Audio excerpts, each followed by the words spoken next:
할렐루야, 주님의 이름으로 축복합니다. 오늘 하루도 말씀이 이끄는 삶이 되기를 바라고 내게 허락된 모든 사람들을 소중히 여기고 믿음 안에서 섬길 수 있는 그런 복된 하루가 되기를 소망합니다. 2월 26일 새벽 기도를 시작하겠습니다. 다 같이 사도신경 하시겠습니다.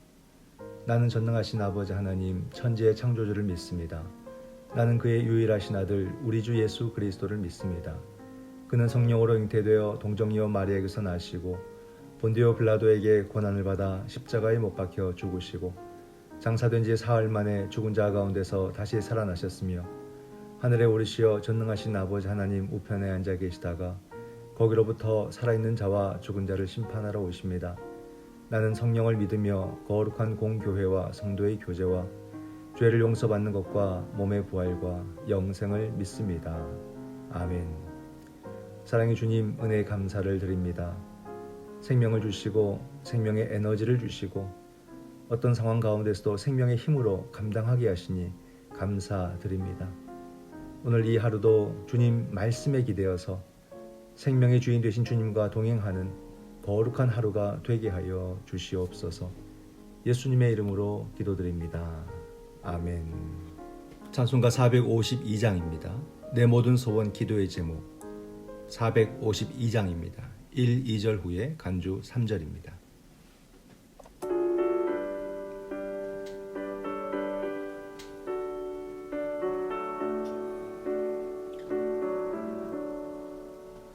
내 모든 소원 기도의 제목 예수님 닮게 원함이라. 예수님 형상 나 입기 위해 세상에 보호 끼잖네. 예수님 닮기 내가 원하네. 날 구원하신 예수님을 내 마음속에 지금 고도사 주님의 형상 인치소서. 무한한 사랑 풍성한 긍휼 슬픈 자 위로 하시는 주. 길 잃은 죄인 부르는 예수 그 형상 담게 하옵소서. 예수님 닮기 내가 원하네. 날 구원하신 예수님을 내 마음속에 지금 고도사 주님의 형상 인치소서.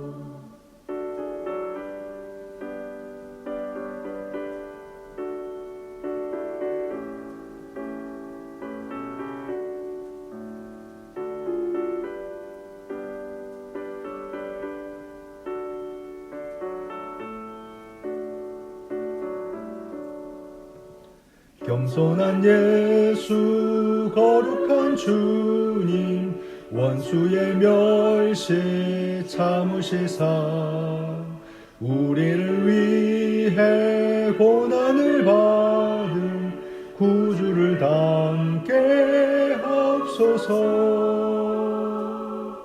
예수님 닮기 내가 원하네. 날 구원하신 예수님을 내 마음속에 지금 고도사 주님의 형상 인치소서. 아멘.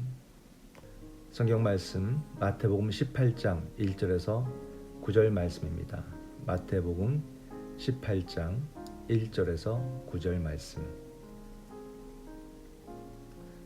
그때의 제자들이 예수께 나와 이르되 천국에서는 누가 크니까? 예수께서 한 어린아이를 불러 그들 가운데 세우시고 이르시되 진실로 너희에게 이르노니 너희가 돌이켜 어린아이들과 같이 되지 아니하면 결단코 천국에 들어가지 못하리라. 그러므로 누구든지 이 어린아이와 같이 자기를 낮추는 사람이 천국에서 큰 자니라.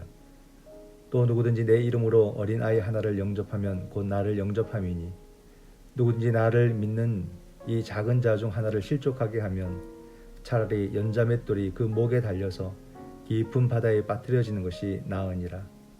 실족하게 하는 일들이 있음으로 말미암아 세상에 화가 있도다. 실족하게 하는 일이 없을 수는 없으나 실족하게 하는 그 사람에게는 화가 있도다. 만일 내 손이나 내 발이 너를 범죄하게 하거든 찍어내버리라. 장애인이나 다리 저는 자로 영생에 들어가는 것이 두 손과 두 발을 가지고 영원한 불에 던져지는 것보다 나으니라.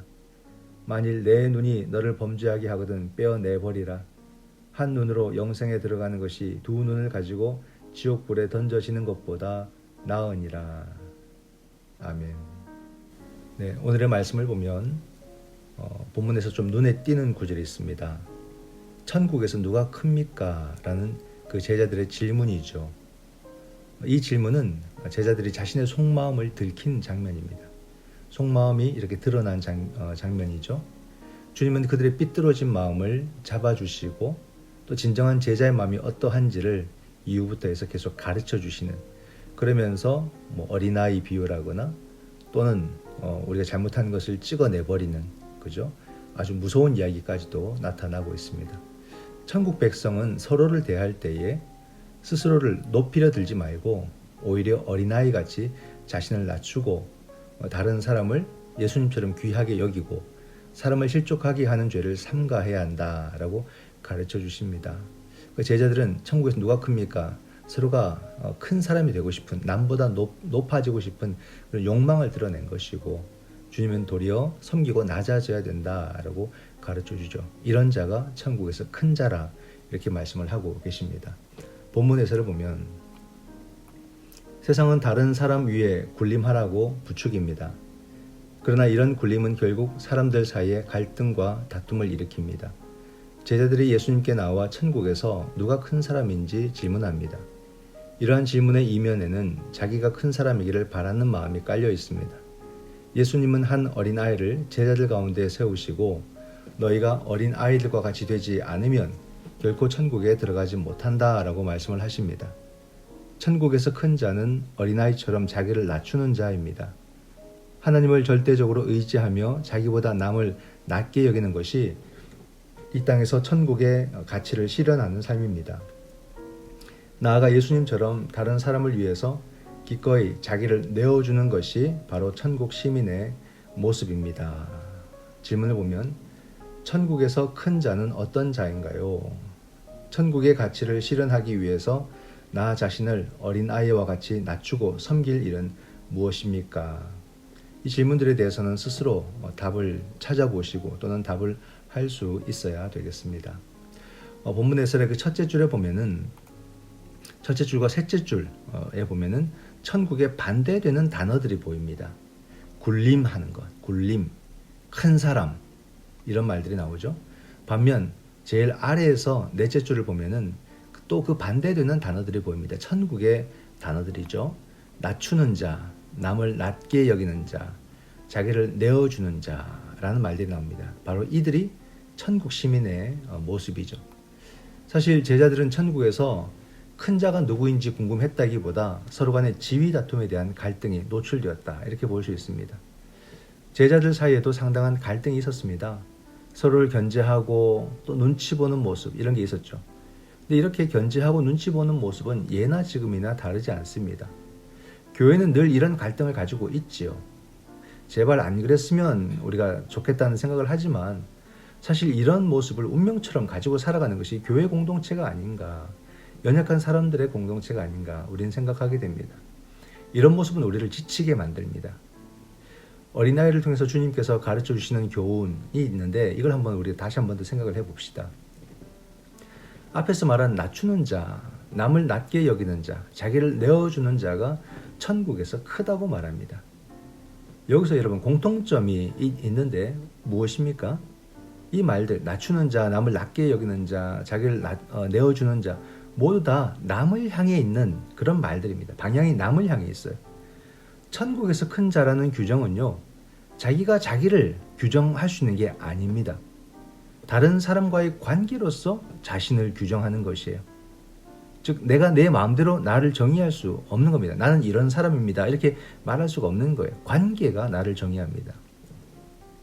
그러므로 우리는 자기 자신을 그냥 잘 수양하고 그냥 남에게 피해를 주지 않는 그 삶에 멈추는 것이 아니라 그 삶을 넘어서서 남을 섬기고 남을 소중히 여기는 삶으로 나가야 되는 거예요. 오늘의 당신은 당신이 정의할 수 없고 당신이 이룬 모든 이와의 관계가 당신을 정의한다는 사실을 기억하시기 바랍니다. 당신은 어떤 사람입니까? 천국에서 큰 자가 되기를 축원드립니다. 본문 해설 두 번째를 보면 하나님은 천국 시민으로 부르신 성도의 삶을 소중히 여기십니다. 예수님은 그분을 믿는 작은 자 중 하나라도 실족하게 하는 죄를 짓기보다 차라리 무거운 맷돌을 목에 메고 바다에 빠지는 것이 낫다고 하십니다. 믿는 누군가를 실족하게 한 그는 화를 당합니다.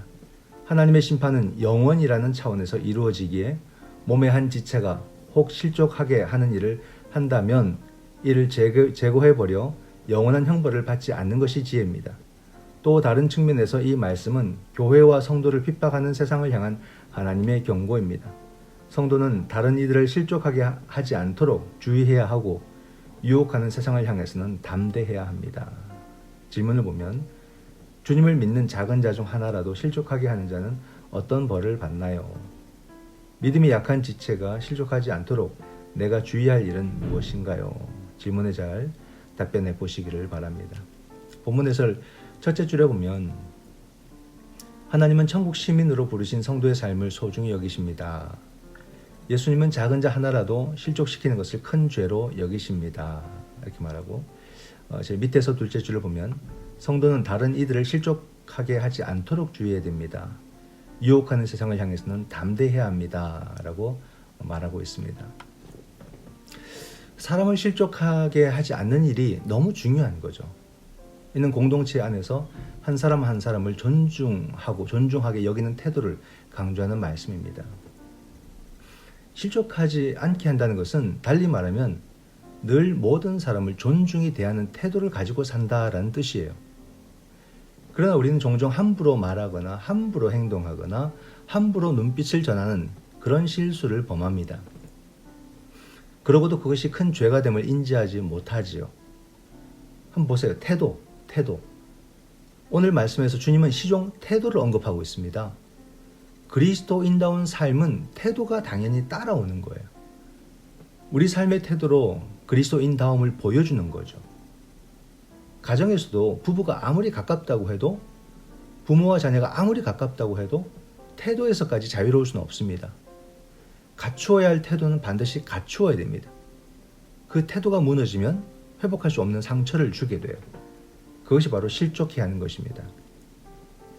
어린아이란 당시 가장 작은 자, 즉 사람들이 인격적으로 존중해주지 않는 그런 존재입니다. 그러나 주님은 그 어린아이를 예로 드시면서 어떤 한 생명도 실족시키는 것을 용납하지 않으심을 단호하게 말씀하시고 보여줍니다. 또 누군가가 남에게 함부로 하거나 실족시키는 행위에 동참을 요구한다면 막 누군가를 함부로 험담하거나 누군가를 함부로 우리가 해를 가하는 일을 요구한다면 그것은 죄에 대한 요구를 알고 담대하게 거부해야 되는 거죠. 그런 분위기 그냥 따라가다가 연자맷돌을 떠안게 되는 그런 우를 범하지 않도록 우리는 그런 모습을 두려워해야 되고 거기서 벗어나야 되는 것입니다. 천국에서 큰 자의 시문이 이렇게 큰 주제로 확장되었습니다. 그만큼 중요한 주제입니다. 오늘 우리의 삶이 저 천국의 삶과 이어져 있음을 꼭 기억하시기 바랍니다. 그렇게 하기 위해서는 오늘을 우리가 천국으로 살면 되는 것이죠. 오늘도 하나님 나라 백성으로 우리가 모든 사람들을 섬기며 존중하며 지키며 사시기를 주님의 이름으로 축원드립니다. 기도하겠습니다.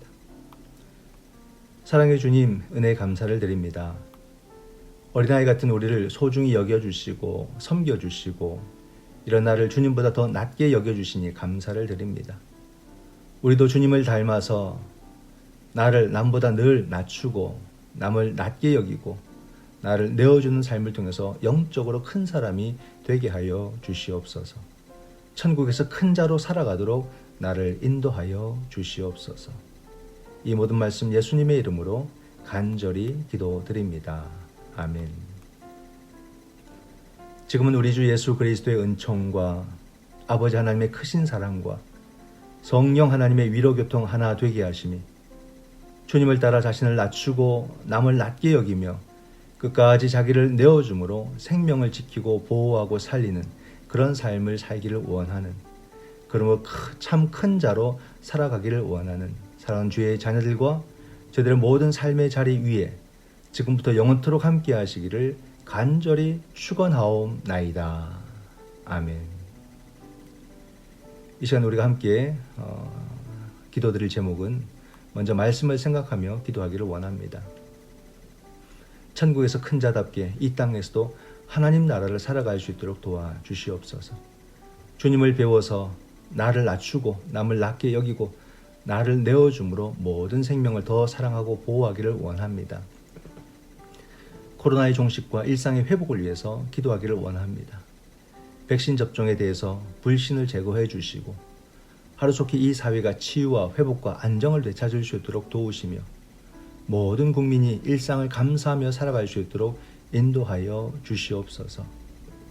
우리의 가정 안에서도 믿음과 믿음의 인격으로 서로를 존중하는 태도를 허락하여 주시옵소서. 가장 가까이 있는 사람들을 더 존중히 여기고 소중히 여기는 그런 가정들이 되게 하여 주시옵소서. 그리하여 가정에서부터 먼저 천국을 이룰 수 있도록 성령 하나님 도와 주시옵소서. 이 시간 남을 대하는 믿음의 자세와 코로나 가운데 사회의 안정과 믿음의 가정을 위해서 함께 기도하시겠습니다.